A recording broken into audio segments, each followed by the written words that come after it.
Good morning and welcome to the 2021 RFDS Victoria AGM Forum, There When It Counts. Hi, my name is Katrina Roundtree. I am a very proud ambassador and thrilled to be your MC for this morning's event, presenting to you live from a studio in Melbourne CBD where the coffee is amazing. Of course, on behalf of all of our speakers today, I would like to start by acknowledging that I am hosting this event from the lands of the Wurundjeri Woi Wurrung peoples of the Eastern Kulin Nation. I also acknowledge the traditional custodians on the various lands on which you all are today and the Aboriginal and Torres Strait Islander people participating in this event. I pay my respects to elders past, present and emerging, and celebrate the diversity of the First Nations people and their ongoing cultures and connections to the lands and waters of Victoria. Now, I am personally delighted to be here with all of you today, albeit in a virtual setting. So what a year it's been for all of us, or is that 2 years? At times it kind of feels a little bit like a blur. I've been chatting to the team in the lead up to this event, and it is clear that it's been another extraordinary year for the Flying Doctors, from their role in supporting government against COVID through to adapting primary healthcare services and even the launch of an all-new service. There is so much for us to discuss. So joining me today is RFDS Victoria Chief Executive Scott Chapman, and we have a whole range of speakers and videos to share with you so that you can hear how the Flying Doctor has adapted and responded to be there when it counts.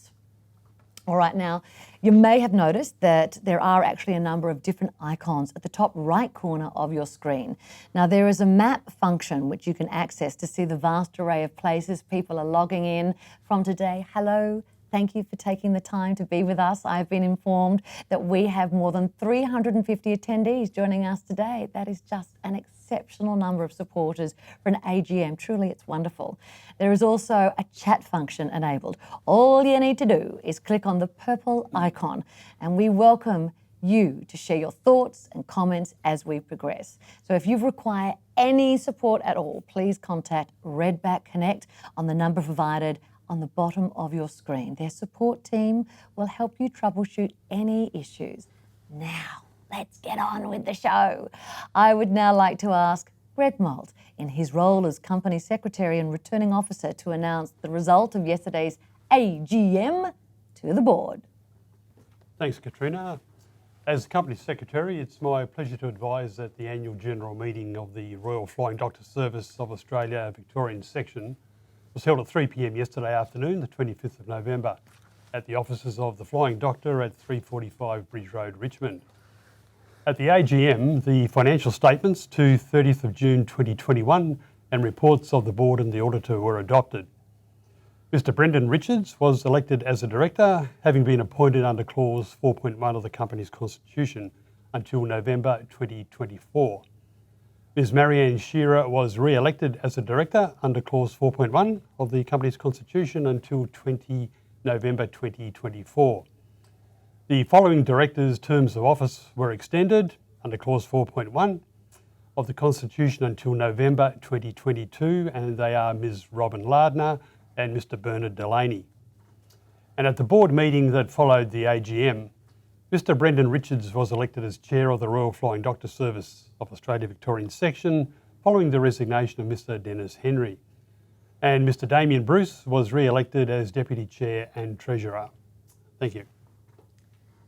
Thank you so much, Greg, and also congratulations, Dennis, for your time as Chair. You must be so proud of what you have seen achieved. Now, in just a moment, we will hear from Dennis with his final Chairman's report.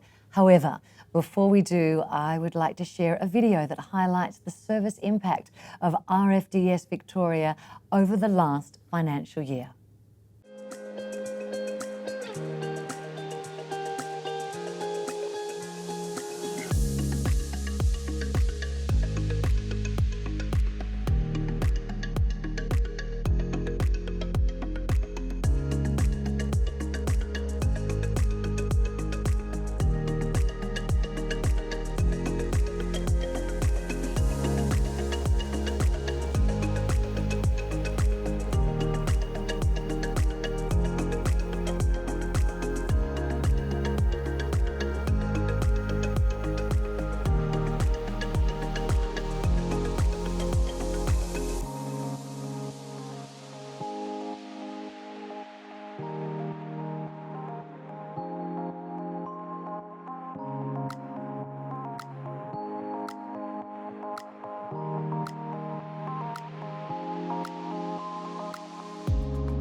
Thank you, Katrina.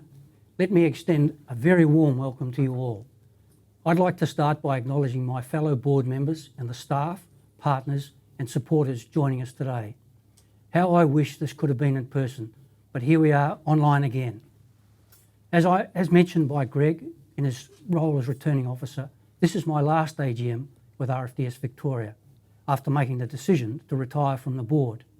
I felt very privileged to serve as chair for 6 years with a clear statement of making healthcare accessible to all people regardless of where they live. I've witnessed enormous growth in service delivery. And while I know there will always be more to do, I leave humbled by what has been achieved already. Connecting remote communities to healthcare is not an easy task. It takes adaptability, partnerships and commitment. And it also takes a whole of organisation approach. These foundations have enabled the Flying Doctor to support people across the country. This has never been more evident than over the last financial year, and indeed the entire length of the pandemic. Across Australia, RFDS was called upon to support governments and local health providers in the collective effort against COVID. Our expertise in patient transport, both in the air and on the road, was used extensively throughout the pandemic. Indeed, it continues to be. From our first transport in February 2020 through to mid-November this year, RFDS has undertaken more than 6,000 COVID transports across the country. Our road patient transport in Victoria has carried the largest share of this work, accounting for 70% of the total number. It goes without saying that our staff have been exceptional. They have adapted to new and constantly evolving processes and procedures and continue to provide compassionate care under all conditions. These same crews also answered the call when remote communities needed support to meet the demand for COVID testing and vaccinations. Our teams have supported clinics from regional cities like Mildura and Bendigo to some of the most remote communities across the state, working with local health services so that every Victorian could access the support they need. Our work in vaccine clinics in Victoria is only one piece of the national response. As of mid-November, RFDS has administered more than 60,000 doses across 320 locations in rural and remote Australia. About 45% of these vaccinations were for Aboriginal and Torres Strait Islander Australians. RFDS is also assisting with logistics of COVID vaccines, transporting more than 90,000 doses to communities across the country. Further to our work in the COVID-19 response, I'm very proud that we have continued to develop and deliver a significant network of primary health care across Victoria. As you would expect, given the restrictions in travel, there were fluctuations across our programs. Mobile services such as dental and GP clinics were impacted for large periods of time, resulting in steady or lower numbers. Conversely, there was an increase in patient contacts for our wellbeing and speech therapy services, which were able to pivot to phone and telehealth consultations. Given the additional mental strain that many people experienced throughout the pandemic, the value of this work cannot be underestimated. Indeed, those demands are continuing to grow. And despite the challenges of delivering healthcare in a pandemic, we managed to increase our reach into new communities. In partnership with Inglewood District Health Service and East Wimmera Health Service, Flying Doctor Speech Therapy expanded to the Loddon and Bulloki Shires. And I was very touched to hear speech therapist Georgia Bartels talk about the pride she feels delivering this service in the same area that she was born. She made it clear that helping young people overcome their challenges with speech dramatically and positively impacts their futures. With only 4.5% of speech therapists working rurally, this is yet another great example of RFDS partnerships. Similarly, I was delighted to attend the launch of the Flying Doctor Community Transport in the Greater Rochester area earlier this year. The immediate success of the service is a great credit to our partner Rochester and Elmore District Health Service and the leadership of their Chief Executive, Karen Lang. Karen's involvement in the Greater Rochester community has helped embed the service, and it has played a vital role in improving physical health and social connection throughout the pandemic. This ability to adapt, to answer the call, does not come by chance. So while I'm incredibly proud, I'm not at all surprised. Throughout my time at the Flying Doctor, I have seen the commitment of staff and the flexibility of services continually on display. In my 7 years on the board, I've witnessed the introduction of many new services, significant growth in patient transport, and expansion of services into more than 20 new communities. This has seen our annual patient contacts increase by more than 400%, while our annual transport of patients has increased almost 250%. And while these numbers are gratifying, it is the personal impact that is most important. Time after time, we have heard emotionally affecting stories of health improved and lives saved. Such are the rewards of this job. In closing, I acknowledge the tremendous efforts of your committed board of directors, the Chief Executive, Scott Chapman, the executive team, and our dedicated staff of RFDS. I would again like to thank everyone I've worked with throughout my tenure and all of you who have supported the Flying Doctor. Now, I'd like to ask your newly elected Royal Flying Doctor Service Victoria Board Chair, Brendan Richards, to say a few words. Brendan has been involved with the RFDS Victoria since November 2020 and officially joined the board in March this year. Brendan is a partner at KPMG Australia, and his deep financial experience sits alongside a family history and a passion for the Flying Doctor. He has the skills and character to lead this exceptional board into its vitally important and rewarding next chapter. Thank you. It's been a privilege. Well, thank you, Dennis. It's a great honour to accept the role of chair. The RFDS has held a special place in my heart since I was a young boy.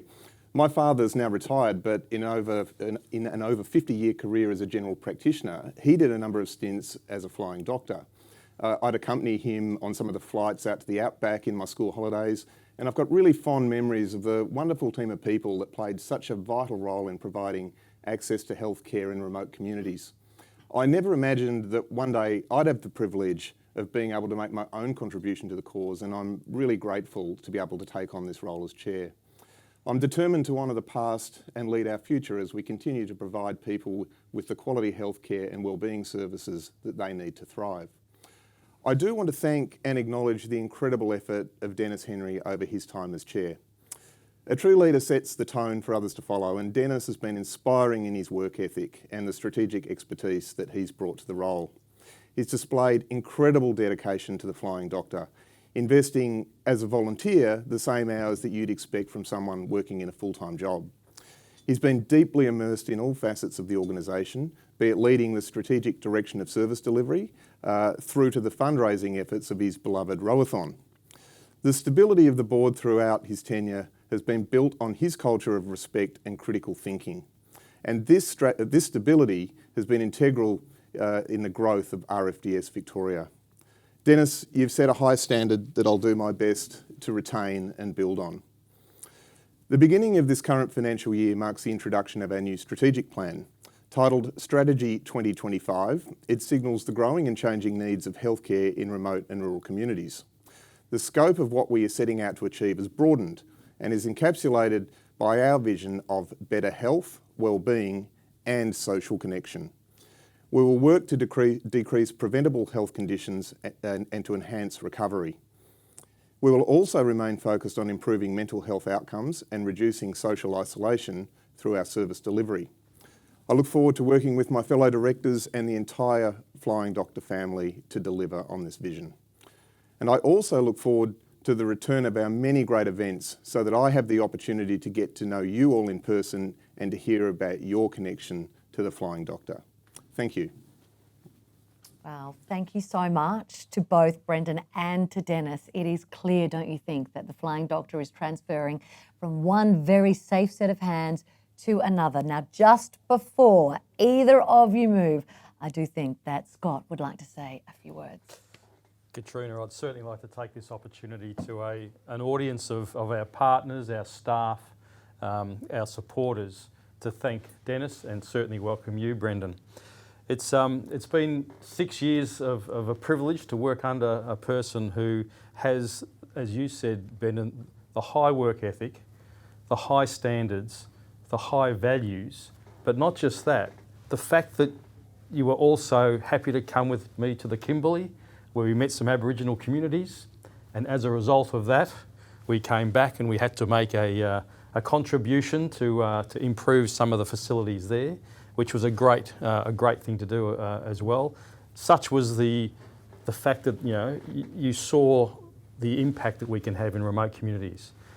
But back in Victoria also, the fact that you are the rowathon. I know you're a great rower with the Richmond Rowing Club, and as true to the way you do things, not by halves. You built a team, you won a few events, you raised the most money on a couple of occasions. That's above and beyond a board member or a chair. I've always said that the easiest part of being a board member is coming to a board meeting. It's what you do outside of the meetings that is your true value. So on behalf of all of those who are viewing, Dennis, I want to say thank you. We have now appointed you to the Emeritus Council, which means you don't actually get to leave. Just because you're not on the field doesn't mean you're a part of the team. And I'm sure we'll be calling on you in the future. So on behalf of me personally, as your CEO, and everyone, thank you. Thank you, Scott. It's been an absolute pleasure. It's been a privilege, and I've been deeply honoured by the time that I've spent. The organisation is in tremendous hands. Thank you very much. And interestingly, you're still learning, because this is your first time in front of this studio. Katrina looking after us in great hands. Yes. So it keeps going. Yes, indeed it does. There's plenty to learn, continue to learn, but most particularly, there's still plenty more people out there that need our assistance. Yep. And it's in good hands with you and Brendan to deliver that. So we've put together a small montage. We were going to go back as far as baby photos, but we didn't have any on hand. But we do have a few photos or memories of your time with us. I hope you enjoy it. Thanks, Thank you. Dennis. Thanks, Scott.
what an amazing legacy. I've loved learning about ROAFON, and on behalf of all of the people watching today and the greater Flying Doctor family, I would just like to wish Dennis the very best of luck for his next chapter.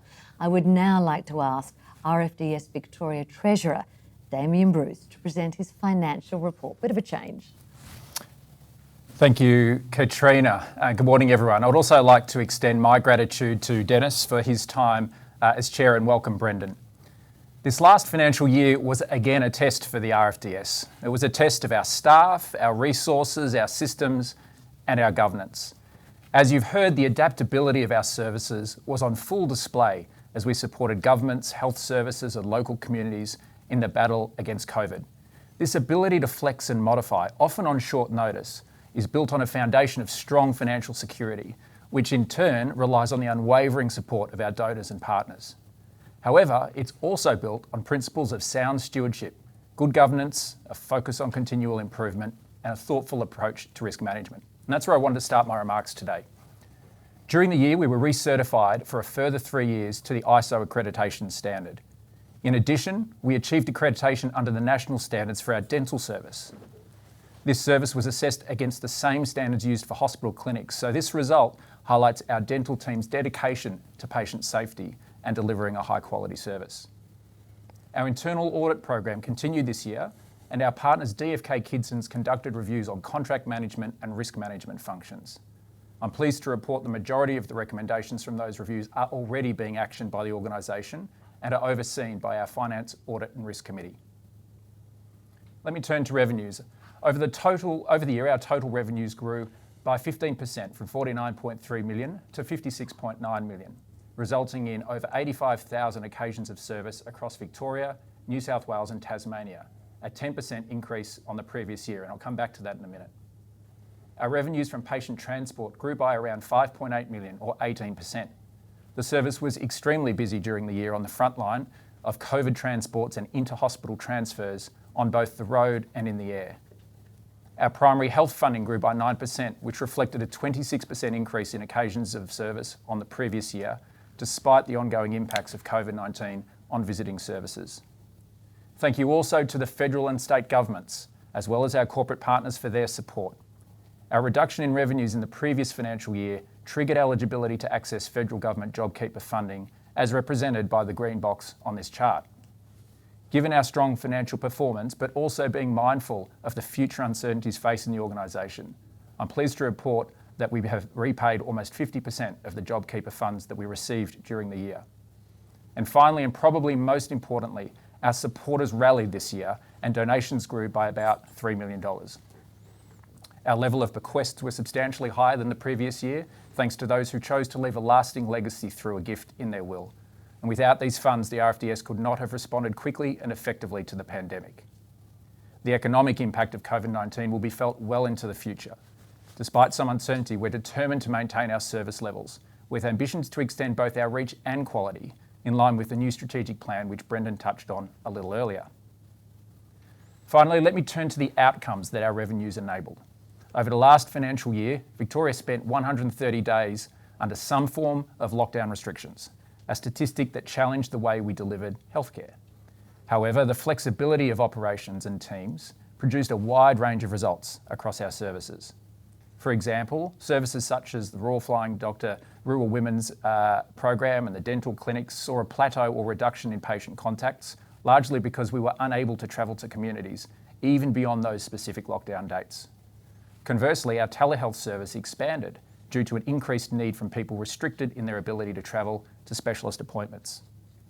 Similarly, the agility of our wellbeing and speech therapy services to shift to telehealth and phone consultations produced a significant increase in patient contacts, largely due to the time our clinicians saved by not travelling. Of note, the Flying Doctor Wellbeing service undertook 1,000 more consultations than the previous year, an increase of 42%.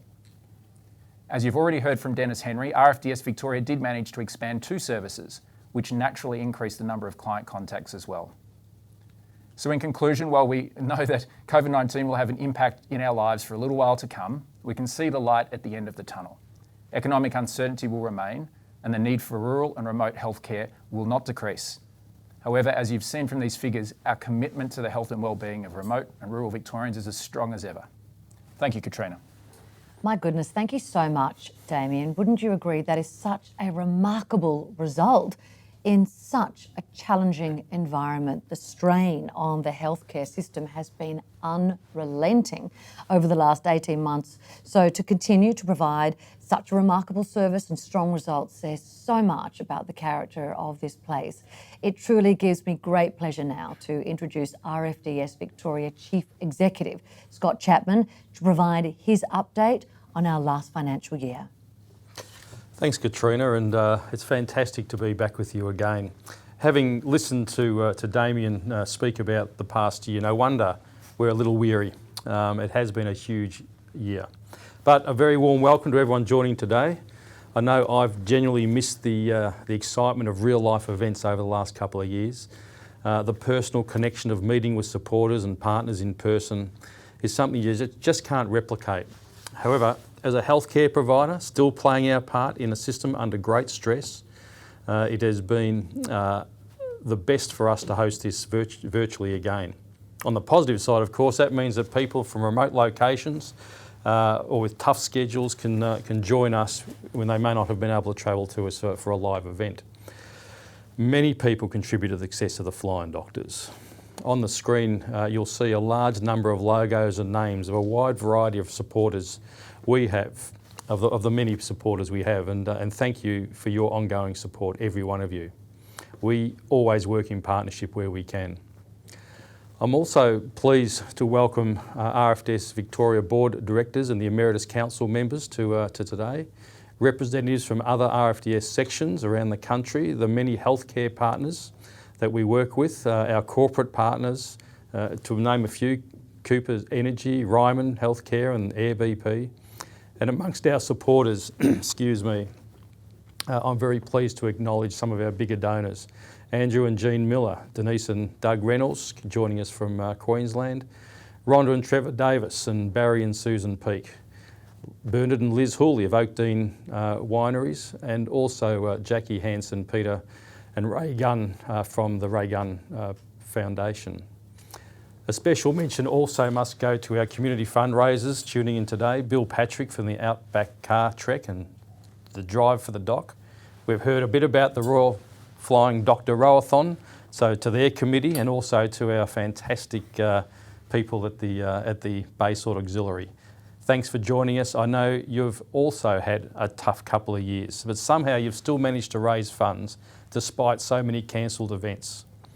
And far from least, many of our own wonderful staff and volunteers are tuning in.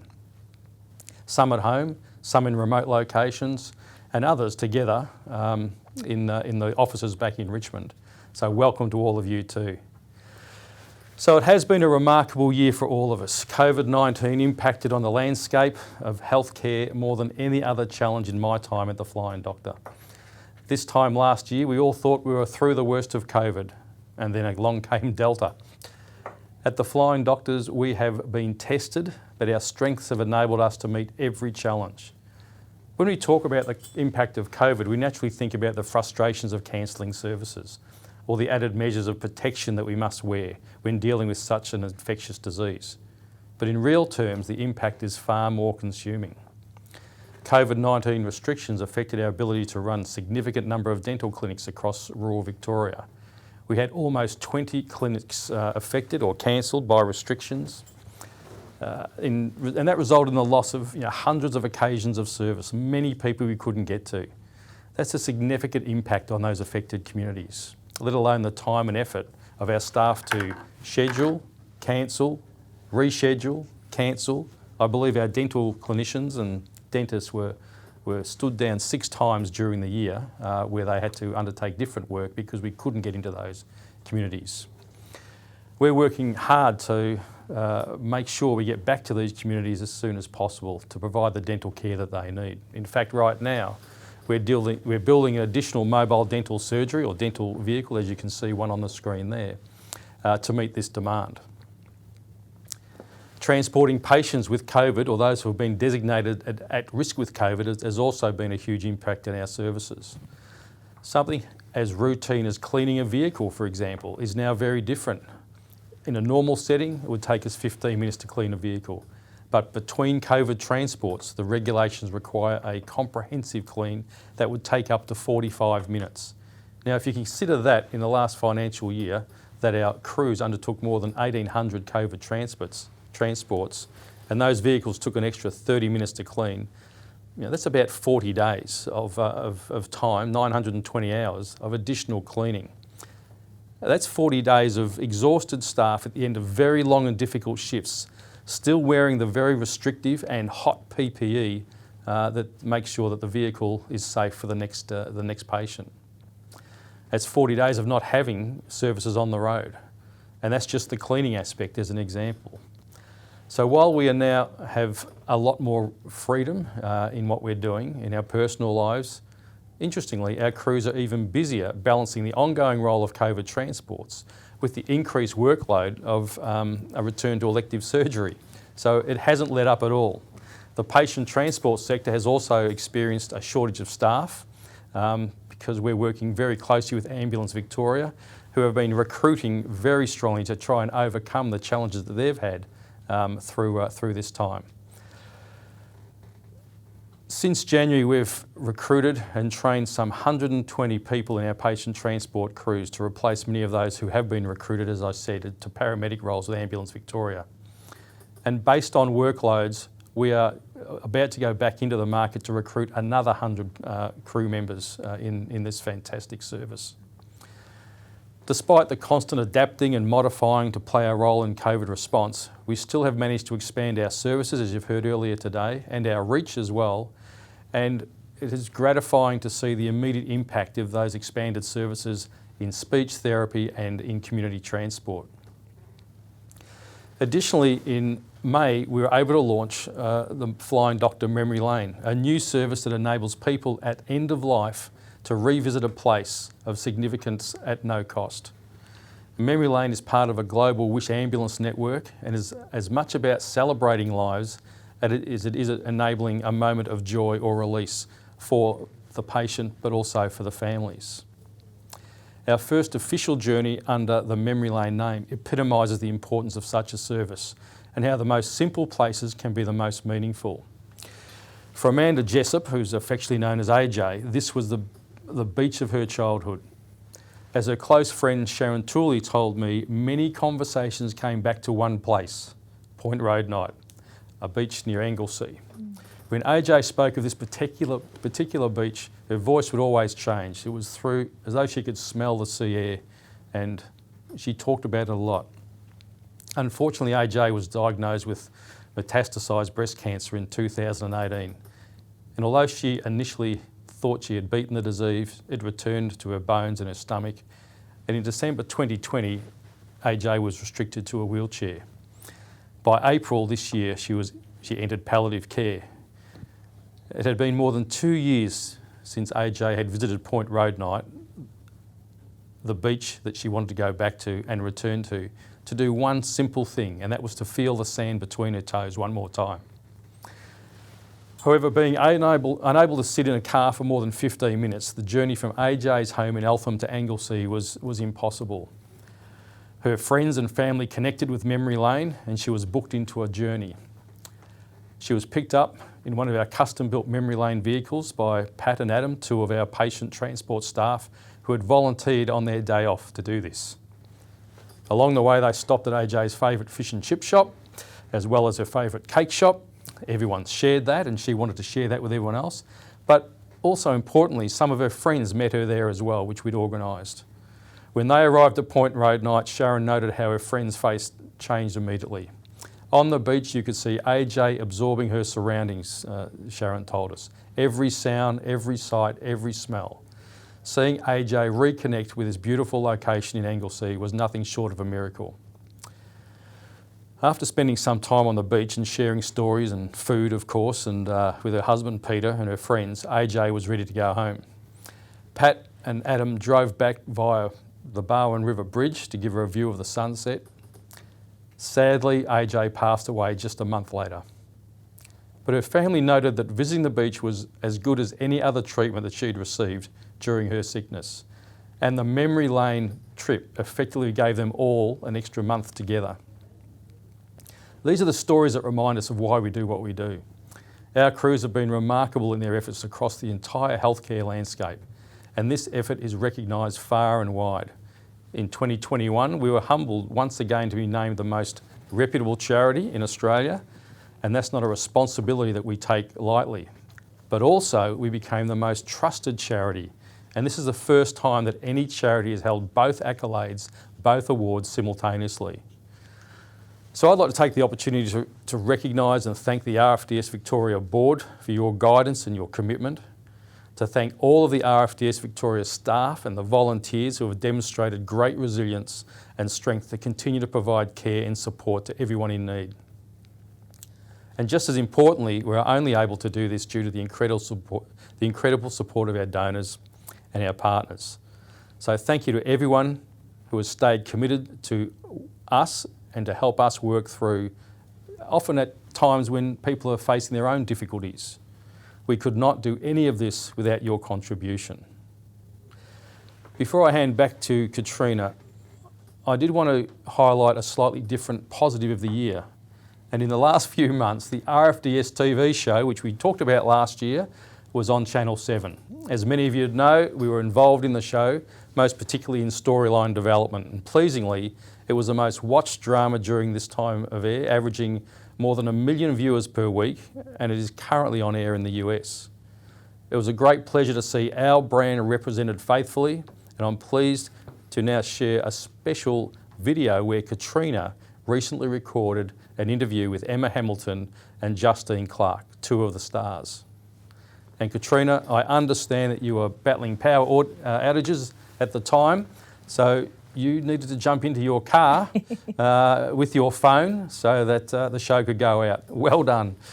So I hope you'll enjoy that. Thank you.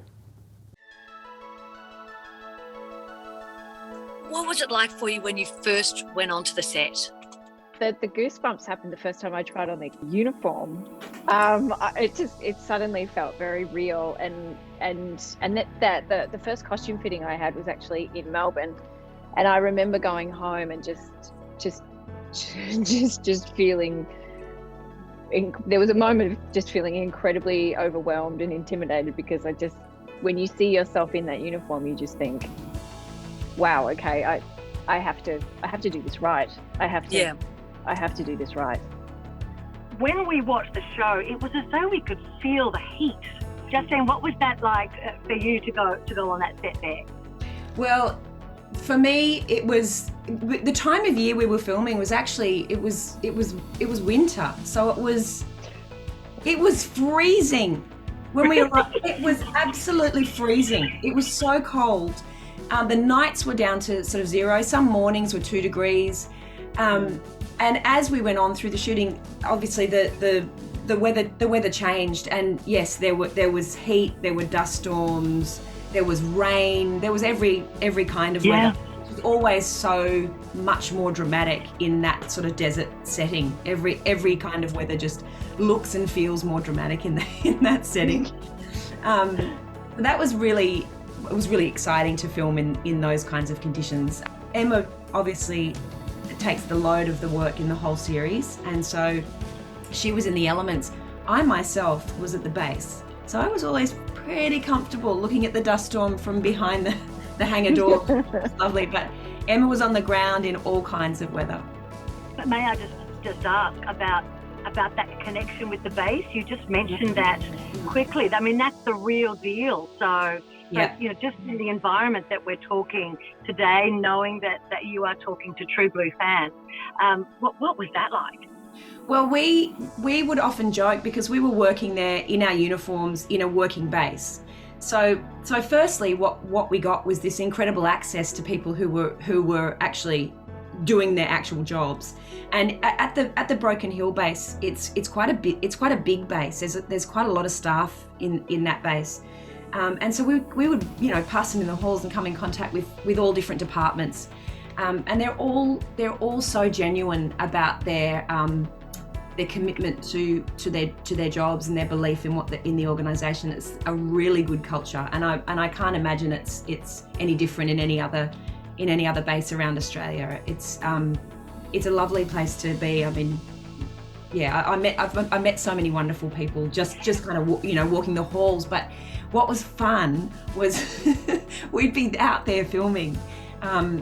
And suddenly we'd have to stop. We'd all be there in the middle of a drama. We'd have to stop because a real plane would come in with somebody who was being transferred to a hospital. And so it always grounded us. It always reminded us that whatever we were doing was nothing compared to what was actually happening right in front of us. It was quite extraordinary. Emmy used to always say, "Oh, we're the fake doctors." We're the fake doctors. From the real ones. But what was that like? Okay, I'm going to use the term for your craft. You've got the real deal happening around you. Was it observational, just 24/7? Were you just picking up cheat notes constantly from your very surroundings? We were very lucky. We had extraordinary advisors on set, actually, and people from the RFDS as well. There were nurses that actually took time out of their day to actually stand there and teach us how to draw up a syringe, how to perform CPR. We were actually taught by some of the RFDS nurses how to do these things. It was amazing. I remember one of my strongest memories, actually. We were shooting at night, and my character was sort of standing near the doors that went into the clinic from the tarmac, and over here on my right, I've got it was Steve Peacock playing Pete was taking a patient off a plane and putting them into an ambulance. In front of me was a real plane with the real RFDS taking a patient off the plane and putting them into a real ambulance. Wow. And they were mirror images right there. The real one and the fake one. And the other wonderful thing, Katrina, is we had sometimes we'd have nurses playing nurses. So real RFDS nurses playing nurses. So that was also helpful, I think, just to give you a hint about, how to hold something, where to stand, how to perform a procedure, part of a procedure. So, it was wonderful. And also a lot of locals, a lot of local people from Broken Hill and surrounds were in the show, which was this also great, another connection, which I think that obviously the RFDS have that wonderful connection to community that is absolutely unique and so vital. And it was really lovely to create that in our own way, bringing our circus to town and inviting people to audition and be a part of the show. And of course, all those people one was an ex-nurse. There were farmers, there were people who were interested in acting. We had acting workshops. We ran on the weekends, and it was just great to engage with the community like that, with this particular show that everybody feels that they have ownership of. Emma and Justine, you're amongst your own today. We congratulate you. Thank you so much for honouring what I said were these angels here on this earth, and congratulations above all on your success. So we hope to see you again soon. That was so lovely, catching up with those two chatterboxes. I know that they're tuning in today as well. I completely own the technological challenges. I'm not very good at that stuff, so please be patient with me on that. Weren't they absolutely lovely? And Scott, I know that you played such a huge role in that show, so you must have felt so proud. Absolutely. I mean, it was a chance seating with somebody from the production company who were talking about, well, what could we do next? It took us 5 years to get it. We had the COVID couple of years delay, obviously the right time, but when finally we saw it on the screen, How good was that? What a thrill. And the ratings backed you all the way. The rating, and now it's been sold into 10 countries. It's airing in the US as we speak. Huge in Germany. Big in Germany, of course, Europe, New Zealand. So hopefully we get a season 2. And well done. Also, congratulations, well done to everybody involved. Well, despite the fact that RFDS did contribute to the storylines and scripts, we do need to remember the TV show is still a drama. Also, being set in the outback, it told only a part of the story of the flying doctor across Australia, back here in Victoria. It's been a really tough 18 months. Part of the state has been locked down for more than 260 days. Haven't we felt it? It is something that has taken a huge toll on all of us.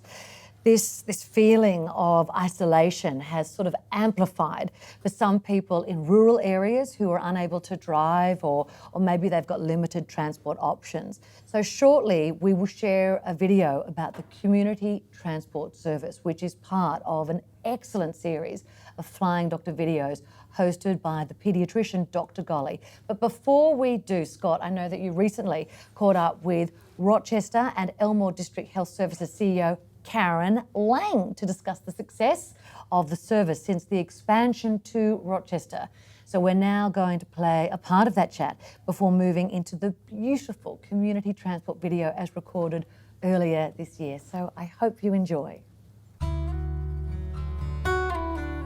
At the outset, when I introduced you, I indicated that we partner on the community transport program.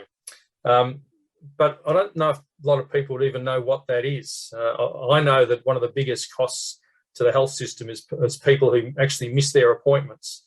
And this community transport program, which we're very happy to be in partnership with you, goes some way to try and solve that. So can you give us a bit of an idea on how it runs in Rochester? Yep, sure, Scott. RFDS approached us on the back of a really successful pilot of a community transport service that you had started at Heathcote Health, which is another small town not far from us here in central Victoria. And you're right, there are significant costs associated with people not accessing their treatment or their appointments and things in that, you know, the appointment goes wanting. Somebody else could have occupied that appointment if they didn't turn up for it. But the biggest cost really is in them not receiving their healthcare by not attending. And unfortunately, that's not that uncommon in particularly the smaller rural sites and where the distance that you've got to travel to get to the health service is a problem. And like it or not, country people do tend to prioritise, for example, doing the milking over their own health. They don't see their own health as a priority more often, not the stoic farmers and things like that. So they forego attending. So, but sometimes it's because they can't get there. Sometimes the transport isn't available. Public transport isn't available. They don't have anybody to take them. Those sorts of things. Their family may live in town or in the city. Exactly. Yeah, the family live a long way away. The neighbours can't take them. They're all getting older. And unfortunately, they prioritise their health lower than many other things. They don't want to inconvenience people either. So there is a greater impost on people that live a long way away from health services for them to be able to access those services. So you guys approached us with the idea of whether this community transport service would be of benefit to our community as well, on the back of the fact that it was so successful at Heathcote. We got the same sort of problems in terms of distance and from health services, etc. And the specialist services are in the more regional centres in Bendigo and Echuca, which are half an hour, 45 minutes from us. So we're sort of in the middle. So the people that live around us couldn't necessarily easily access those services because there isn't a public transport. There's a nice highway runs right the way through, but there's not public transport to enable people to access. So you guys approached us at the same time as COVID approached us. So we're not going to hold you responsible for that. But at the same time as we were, going into COVID and trying to gear up for that, you guys approached us with this opportunity. But to, I think, both our organisations' credits, we didn't let that get in the way. We still proceeded with trying to sort of push through and see whether we could get this service up and running. because the need was definitely there for it. And to both our credits, really, we have. So that's tremendous. I mean, as an organisation, you know, our impact goals are really around better physical health, and that's about providing primary health services, better mental health, and better social connections. And one more thing, Scott, that's yes, like 40 to 50% of the trips that the community transport service have done during this time has been to bring people to the social support group. So that social connection and their ability to continue to engage with a small cohort of people, socially distanced, with COVID precautions in place, they've been able to continue that where we've been able to continue to provide it. They wouldn't have been able to. They'd have been really, some of these people, absolutely isolated in their homes for this whole duration. Were they not able to come? They couldn't get there without transport, and the program couldn't run if we didn't have them able to come in. So it's really made an enormous difference to those participants. And as I said, that's 50% of the trips that we've done. The others have been to specialist appointments, GP appointments, that sort of thing. Well, it's all about knitting a very strong fabric of healthcare across the state, and our job is, I guess, in a way, secure for quite a few more years as we respond to and certainly try and help and support everyone in rural Victoria.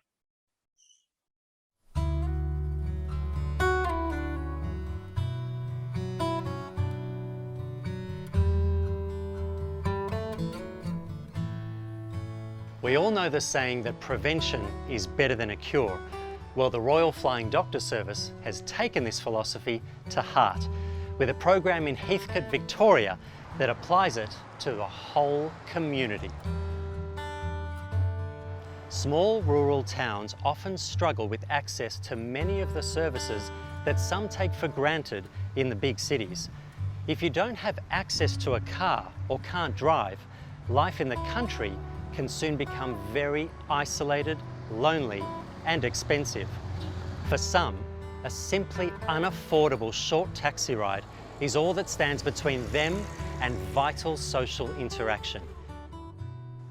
To help prevent this, the Flying Doctor Community Transport Service offers free transport for eligible community members to access their health appointments and, importantly, planned activity groups. It might not be the adrenaline-fueled adventures that you're used to hearing from the Flying Doctor, but it's full of its own tales of the people here, the town, the community, and full of hope for the future. It's always intrigued me, the Royal Flying Doctor's involvement in the north of our country, because we're a vast country, and the effort and things that they've done over many, many years. We were all aware of that. And we took it on board and watched the documentaries and this and that and thought, how great's that? Not knowing that down the track, it would come to us in our little towns. I'm 77 years of age. I've lived all my life in Heathcote and virtually worked all my lifetime here. I've lived here in Heathcote for 16 years. Here in this property, I have 5 acres just outside town. And I really, really love living here. I've been a president, secretary, captain and life member of the local cricket club. Where we're currently living was my old school ground. My mother went to school there, and Mum was born in 1915, so she would have been a pupil at that school near 100 years ago. I have metastatic breast cancer and have had for 9 years. So I'm always having medical treatment, which I have in Bendigo. I drive a car, but there are times at the moment I've not long had surgery, so I haven't been able to drive, and that happens from time to time when my treatment affects me. And I've been able to use the Flying Doctor Service to transport me to those appointments, which has been a really, really good help. So I went on 39 occasions to Bendigo to the Peter Mac radiotherapy unit and had 39 treatments, and that was really wonderful for me because I was picked up here and delivered back home each day. The coordination of the transport service was excellent, really. I was never late for one appointment, never once. With over 4,000 journeys completed last year, and almost 10,000 kilometres travelled each month, this service helps a huge range of clients. They've got a good pool of drivers, and as I said, I got to know some of them. And they're great guys. To do what they're doing, they've got to be quality people. I mean, to put your hand up to do a service, you've got a bit of quality about you. That's my view. And just listening to you talk about it and watching you on the job, it looks like you get so much from it. Is that true? It is, yeah. You do get a lot from it. And it's not what you put into it that you get out of it. It's a fun and the community aspect of enjoying everything. It's a rural area, and there's not a great deal out there. A lot of kangaroos, gum trees, but not a lot of people out there. They go out to different areas around the district to pick people up. It doesn't matter whereabouts, whether on a dirt road or whatever it is, you'll be picked up if required. Beyond just the access to health appointments, there's such a social isolation as well. Well, with what they tell me, that certainly is. They say, well, you're the first person I've seen all week. People I particularly live out of town, and they have to get their medical appointments into Bendigo. Well, sometimes they had to cancel them because there was just no way they could get there. If the flying doctor service wasn't there, you know, you'd be paying for a taxi, and goodness knows how much that would be. I would find that difficult to be able to afford that. Before, there's one person I was talking to that had to sell up because it was so far out and they just couldn't get anywhere. They've moved into town, into a smaller home. The decision to be able to do without my car has been made much easier because I know that this service is here. Like many of the Flying Doctor programs, the community transport service is about much more than the immediate need it serves. By making it easier for people to live happy, healthy lives in rural areas, it contributes to a happy and healthy town. With the program expanding to Rochester as well, it'll be interesting to see where it goes next, and hopefully see these towns continue to be strong, vibrant places. It's okay, I'm still here. I'm still kicking goals. The service that's being provided, you can hardly put a value on it. It is that valuable. It's marvellous, truly marvellous.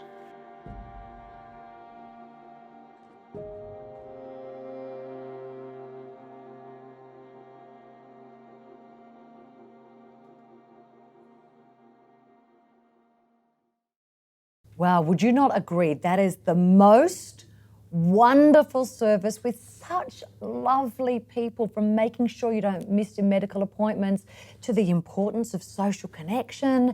And then you've got the added bonus of volunteering. It is so inspiring. And am I right in saying that I suppose, unfortunately in a way, you will be expanding this service next year? Absolutely. It's we tried it for the last 18 months during COVID in 2 locations, as you heard there. We're looking at another 5 to 7 over the next 2 years because the volunteers want to be involved, the need is there, and the difference is it's supported transport. So we stay with the person during their appointment. It's not like an Uber or a taxi trip. No, we just don't drop them off. So we stay there and we bring them home again as well. So it's a full service, free. Oh, it's so lovely. Supported by our donors. Aren't you proud? Doesn't that make you proud to be a part of this organisation? It's such wonderful news.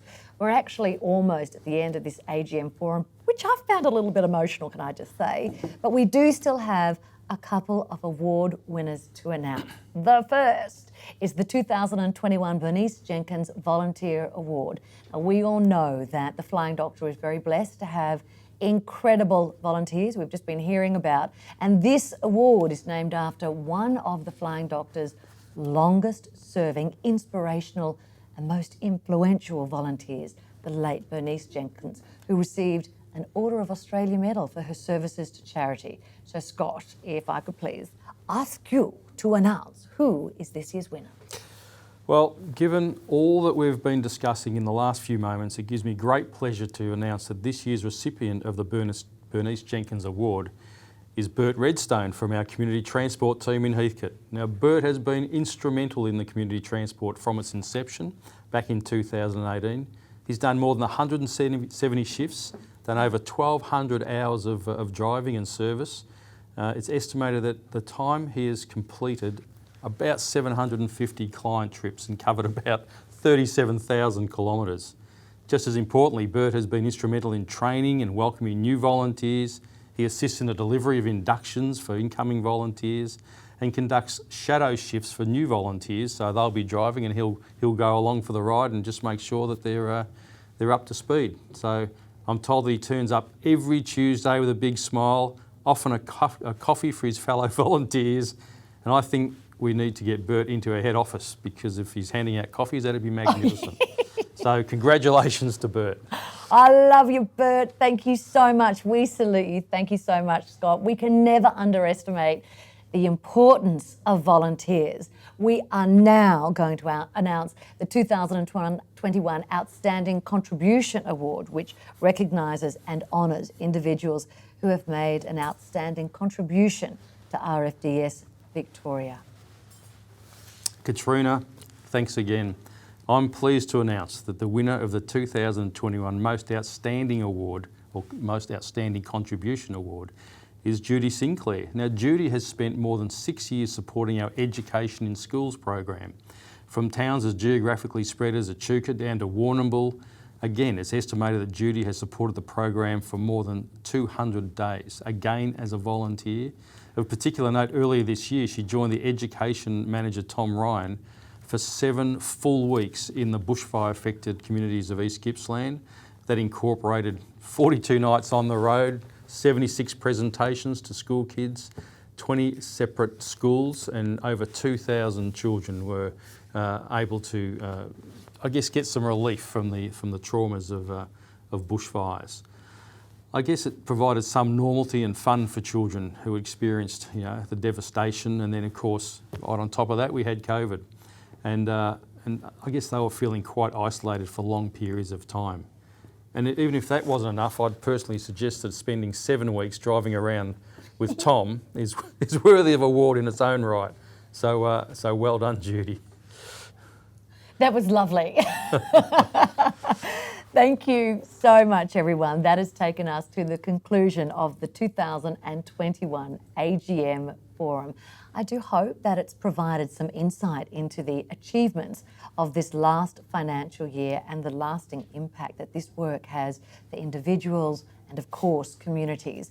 Now, traditionally, we would have physical copies of the annual report to hand out. However, this year, they'll be made available online so you can read it in the comfort of your own home. Now, you will shortly receive an email with a link to access that. Of course, we would like to have all of you receive a physical copy, but just let the team know anything that you need if you would like one. So to everyone who has joined us, thank you so much for taking this time. I hope you have a wonderful afternoon. See you later.